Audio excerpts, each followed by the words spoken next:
Communiqué du Conseil des ministres du 13 juin 2022.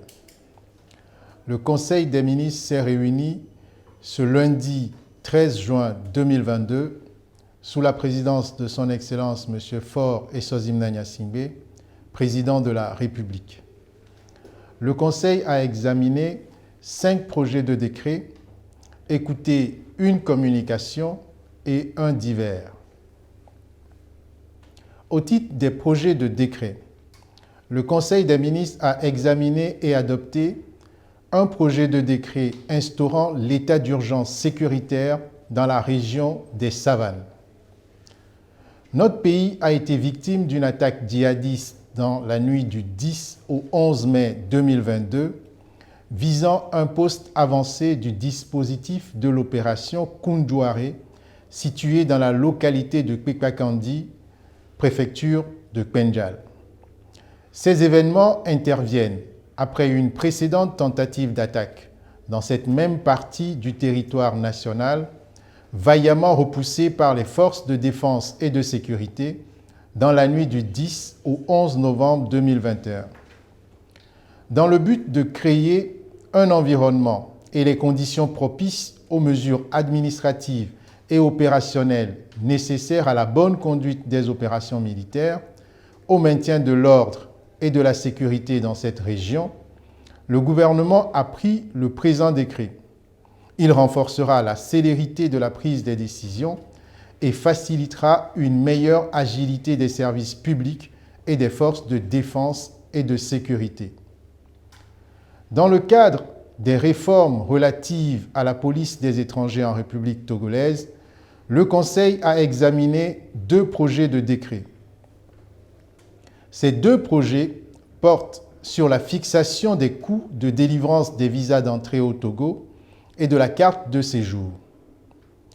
S'inspirant des pratiques constatées en la matière et en vue d'améliorer son attractivité, notre pays, suite à la dématérialisation de la procédure de demande de visa, a entrepris d'actualiser les coûts.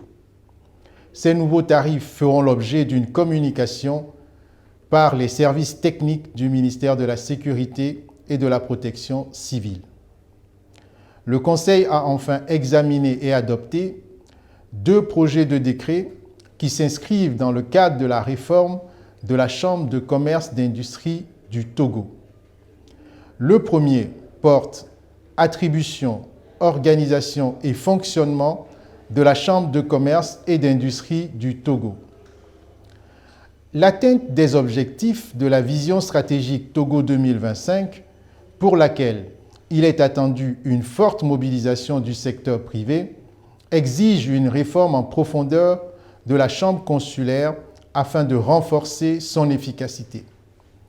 La réforme proposée vise à permettre aux élus consulaires de mieux collaborer pour mener des actions en synergie, de disposer d'une chambre consulaire inclusive capable de mieux défendre les intérêts du secteur privé pour le développement socio-économique du Togo. Le second projet de décret examiné porte sur le régime électoral de la Chambre de commerce et d'industrie du Togo, CCI Togo.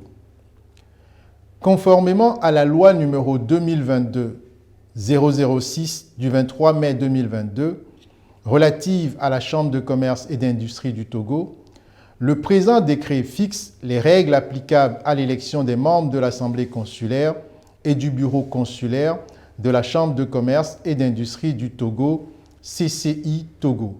Il institue une commission électorale consulaire CEC chargée du processus électoral avec des démembrements dans chaque région économique et dans le Grand Lomé CECR.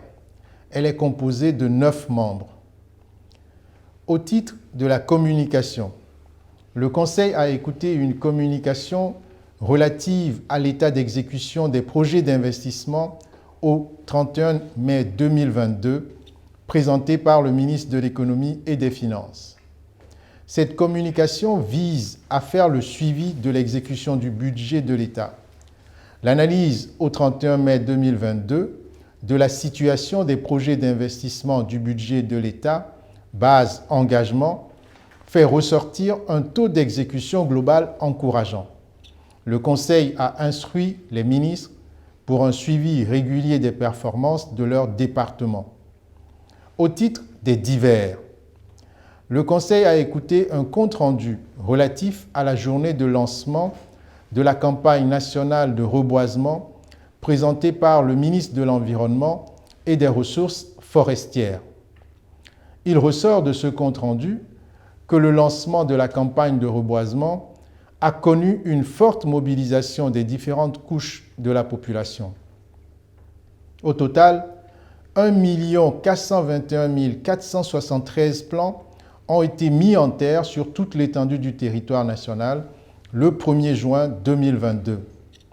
Le Conseil a félicité l'ensemble des acteurs pour leur engagement et rappelle à la population que la campagne de reboisement se poursuit en vue d'atteindre les objectifs fixés. Fait à Lomé, le 13 juin 2022, le Conseil des ministres.